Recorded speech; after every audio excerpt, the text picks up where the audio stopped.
Physics का जो पहला लेसन दिया हुआ है प्रकाश का परावर्तन एवं अपवर्तन, reflection and refraction of light के इस श्रृंखला में आज हम लोग जो है लाइट के बारे में स्टडी करेंगे कि लाइट क्या होता है और लाइट से ही संबंधित घटना है परावर्तन, रिफ्लेक्शन और फिर अपवर्तन मतलब रिफ्रैक्शन। चैप्टर जो है काफी लंबा है, फिर भी हम लोग क्लास 10th के लेवल तक जितना भी हो पाएगा उतना हम लोग पढ़ेंगे। आइए स्टार्ट करते हैं। देखिए, प्रकाश का एक सिंपल डिफिनेशन दिया जा सकता है कि प्रकाश जो है एक प्रकार का ऊर्जा होता है। क्या होता है? ऊर्जा होता है।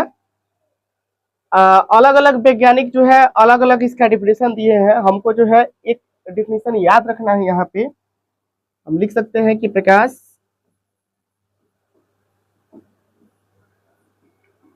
एक विद्युत चुंबकीय तरंग है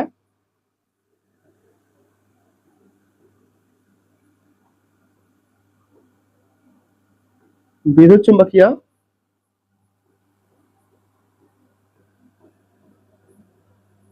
तरंग है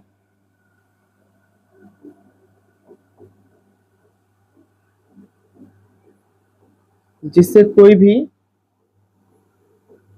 जीव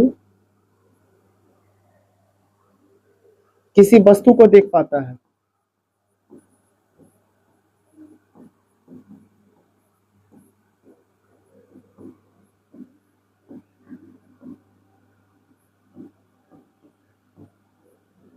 प्रकाश क्या है? तो एक विद्युत चुंबकीय तरंग है जिससे कोई भी जीव किसी वस्तु को देख पाता है। और इसका डिफिनेशन देखें तो हम और भी डिफिनेशन दे सकते हैं कि प्रकाश जो है ऊर्जा होता है। क्या होता है? प्रकाश ऊर्जा होता है।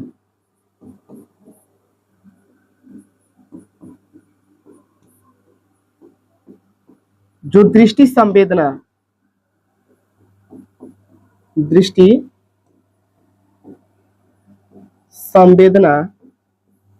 संवेदना मतलब देखने की क्षमता उत्पन्न करता है।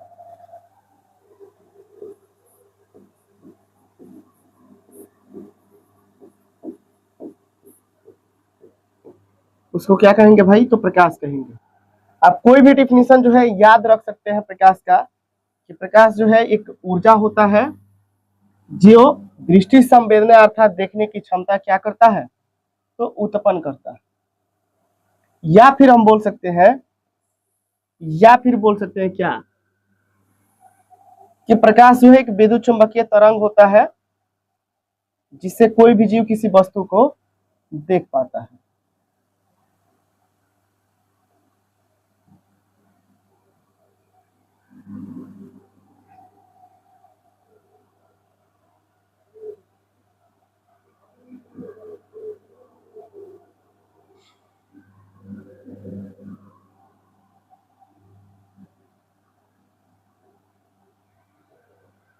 देखिए, आगे हम लोग को पढ़ना है नेचर ऑफ लाइट। ब्लड का प्रकाश का क्या गुण होता है उसको जो है एक एक करके हम लोग को देखना है। तो आइए एक सुंदर सा हेडिंग डालते हैं, प्रकाश का गुण। प्रकाश का गुण क्या पढ़ना है? पढ़ना हम लोग को प्रकाश का गुण।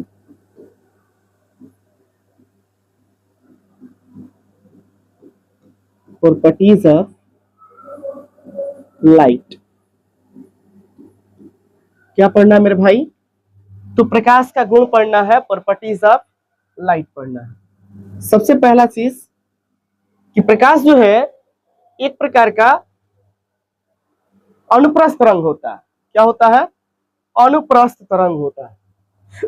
अनुप्रस्थ तरंग कहने का मतलब ये है कि जिसका संचरण श्रृंग गर्त ऐसे होता है। ऊपर जाएगा तो इसको बोलेंगे श्रृंग। क्या कहेंगे? श्रृंग। और फिर नीचे डाउन होगा तो क्या कहेंगे? गर्त। तो जिस तरंग का संचरण गर्त श्रृंग ऐसे होता है उसको कहते हैं अनुप्रस्थ तरंग। तो प्रकाश क्या है? तो हम सबसे पहले लिख सकते हैं कि प्रकाश एक अनुप्रस्थ तरंग है।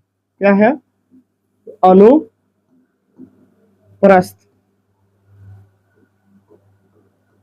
तरंग। क्यों अनुप्रस्थ तरंग है? क्योंकि इसका संचरण गर्त तथा श्रृंग माध्यम में होता है।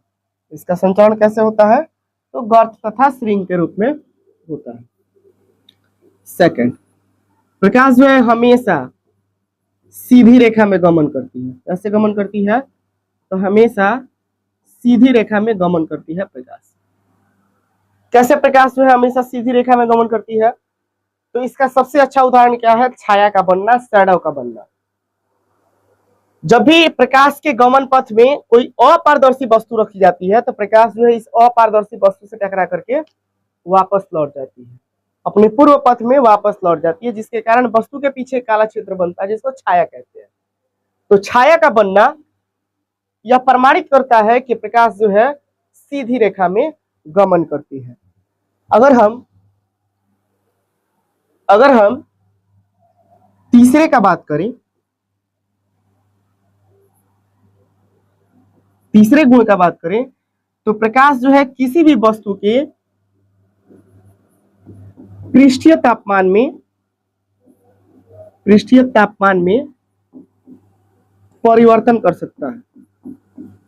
प्रकाश जो है किसी वस्तु के पृष्ठीय तापमान में परिवर्तन कर सकता है। कैसे? मान लीजिए कि अगर हम कपड़ा धो के, मतलब गीला कपड़ा को यदि हम अगर धूप में डाल देते हैं तो गीला कपड़ा जो है सूख जाता है। इसका मतलब क्या हुआ? इसका मतलब यह हुआ कि जो भी उस कपड़ा पर तापमान पड़ा, टेम्परेचर पड़ा, सूर्य का प्रकाश पड़ा, तो कपड़ा सूख गया। इसका मतलब क्या है कि उसके तापमान में परिवर्तन हो गया। तो तापमान जो है, प्रकाश जो है किसी वस्तु के तापमान में क्या कर सकता है? तो परिवर्तन कर सकता है। नेक्स्ट अगर गुण का बात करें तो प्रकाश का जो चाल होता है, स्पीड होता है, अलग अलग माध्यम में अलग अलग होता है। चौथा लिख सकते हैं कि अलग अलग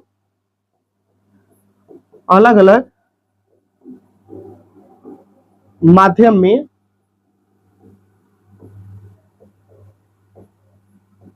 प्रकाश की चाल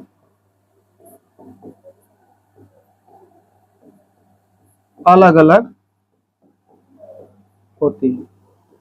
अलग अलग माध्यम में प्रकाश की चाल अलग अलग होती है। जैसे एग्जाम्पल देख लीजिए, जैसे निर्वात में प्रकाश की चाल कितनी होती है? निर्वात में प्रकाश की चाल, निर्वात कहने का मतलब ये होता है कि जहां पे हवा भी ना हो, मतलब वहां पे कुछ भी नहीं होना चाहिए, यहाँ तक कि हवा भी नहीं होना चाहिए, तब उस स्थान को बोला जाता है निर्वात।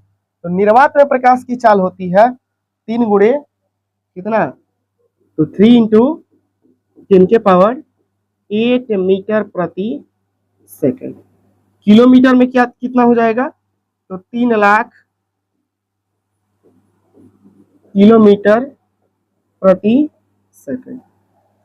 नेक्स्ट का अगर हम बात करें, अगर पानी में बात करें, पानी में प्रकाश की चाल कितनी होती है? तो ये होती है मेरा भाई 2 पॉइंट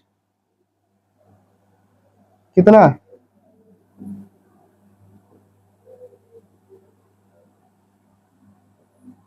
2.25 इंटू 10 के पावर 8 मीटर प्रति सेकंड। मतलब अलग अलग माध्यम में प्रकाश की चाल अलग अलग होती है। जैसे जैसे माध्यम बदलेगा वैसे वैसे प्रकाश का चाल भी क्या होगा? बदलते रहेगा। अगर हम चौथे गुण का बात करें, तो चौथा गुण है कि जब प्रकाश एक माध्यम से, सॉरी ये तो पांचवा है, चौथा नंबर हो गया है, कि जब प्रकाश एक माध्यम से दूसरे माध्यम में प्रवेश करता है, एक मीडियम से जब दूसरे मीडियम में एंटर करेगा तो कौन सी भौतिक राशि अपरिवर्तित रहती है, कौन सी भौतिक राशि जो है चेंज नहीं होती है? तो हम यहां लिखते हैं कि जब प्रकाश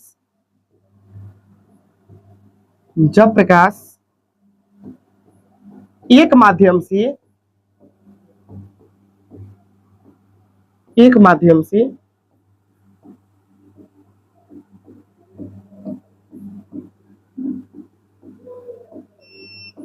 दूसरे माध्यम में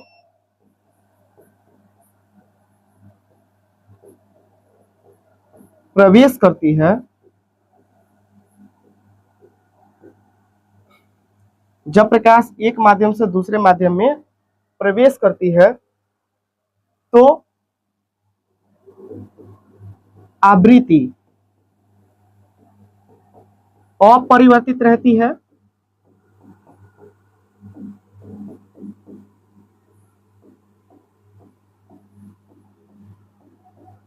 बाकी जितना सारा भी भौतिक राशि है सब क्या होता है, परिवर्तित होता है। हालांकि तरंगदैर्ध्य को जो है बार बार पूछता है, इसलिए हम तरंगदैर्ध्य की चर्चा हम यहाँ पे कर दे रहे हैं। यहाँ लिखा हुआ है कि जब प्रकाश एक माध्यम से दूसरे माध्यम में प्रवेश करती है तो आवृत्ति अपरिवर्तित रहती है, परंतु तरंगदैर्ध्य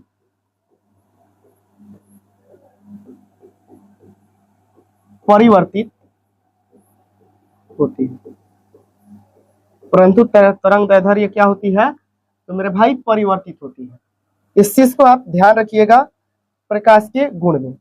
अगर हम और बात करें तो छठा नंबर 21 देखा जाए कि प्रकाश की चाल जो है, प्रकाश की चाल माध्यम के घनत्व के व्युत्क्रमानुपाती होती है। छठा नंबर है कि प्रकाश की चाल अर्थात सी रिवर्स प्रोपोर्शनल होता है 1/d के। जहां सी क्या है, जहां सी इक्वल टू प्रकाश की चाल, प्रकाश की चाल, और डी क्या है मेरे भाई, तो डी है माध्यम का घनत्व।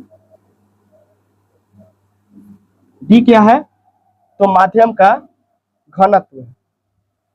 जैसे जैसे माध्यम का घनत्व अगर बढ़ेगा, जैसे जैसे अगर माध्यम का घनत्व बढ़ेगा तो प्रकाश की चाल क्या होगी, कम होगी। अगर प्रकाश की चाल बढ़ रही है इसका मतलब यह है कि माध्यम का घनत्व कम हो रहा है।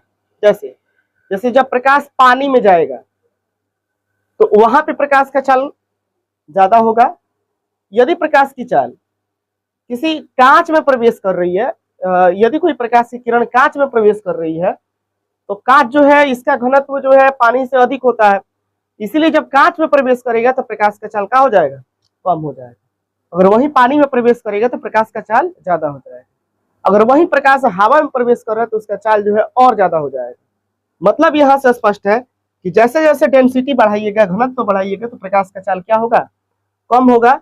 अगर प्रकाश की चाल बढ़ रहा है इसका मतलब ये हुआ कि माध्यम का घनत्व जो है कम है। माध्यम का घनत्व क्या है, कम है। आइए सबको जो है फिर से हम इकट्ठा करके एक पास लिख लेते हैं, उसके बाद से आगे बढ़ते हैं।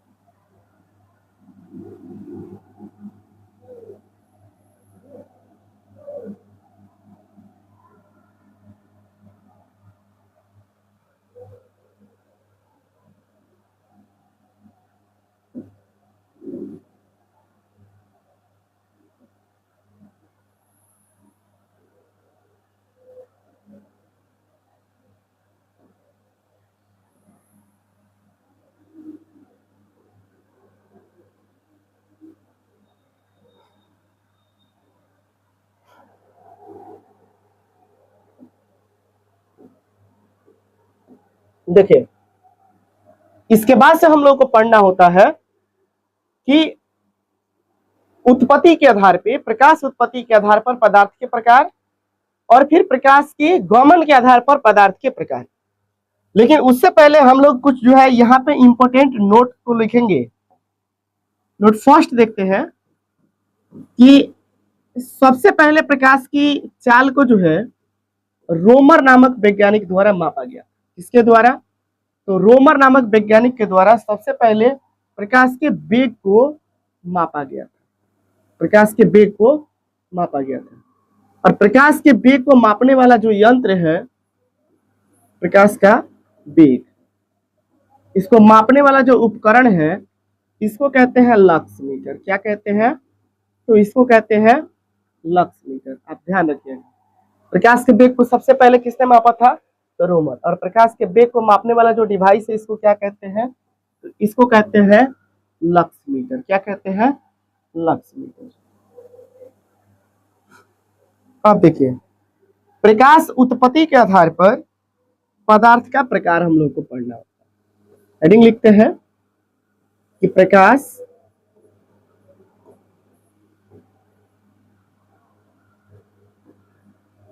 उत्पत्ति के आधार पर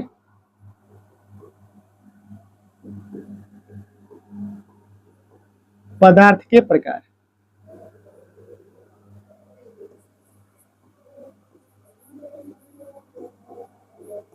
तो ध्यान रखिएगा, प्रकाश उत्पत्ति के आधार पर पदार्थ जो है दो प्रकार के होते हैं। कितने प्रकार के? दो प्रकार के होते हैं। सबसे पहला होता है दीप्त। दीप्त का ही एक और नाम होता है प्रदीप्त, और प्रदीप्त को ही बोलते हैं आत्मदीप्त। क्या कहते हैं? तो आत्मदीप्त कहते हैं, और इसी को बोला जाता है लुमिनस। Luminous substance, luminous. देखिए, और दूसरा होता है अप्रदीप्त या फिर अदीप्त। इसको कहते हैं नॉन लुमिनस। Non luminous. तो लुमिनस सब्सटेंस और नॉन लुमिनस सब्सटेंस कहने का मतलब क्या है? लुमिनस कहने का मतलब होता है कि जिसके पास स्वयं का प्रकाश होता है। वैसा पदार्थ जो स्वयं प्रकाश उत्सर्जित करते हैं उनको कहा जाता है दीप्त पदार्थ। और दीप्त पदार्थ का उदाहरण क्या होगा? जैसे सूर्य। दीप्त पदार्थ का अगर हम उदाहरण का बात करें तो आप सूर्य को देख लीजिए। सूर्य जो है किस प्रकार का पदार्थ है?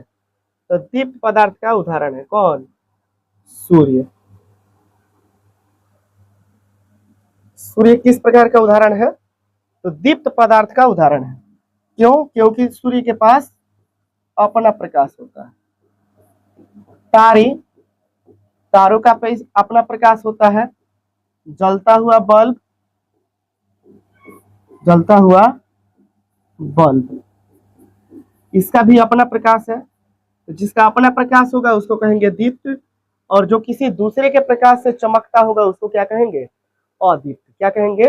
अदीप्त। जैसे चंद्रमा देख लीजिए, चंद्रमा के पास अपना प्रकाश नहीं होता है, ये जो है सूर्य के प्रकाश से चमकता है। तो चंद्रमा जो है अदीप्त पदार्थ का उदाहरण हुआ।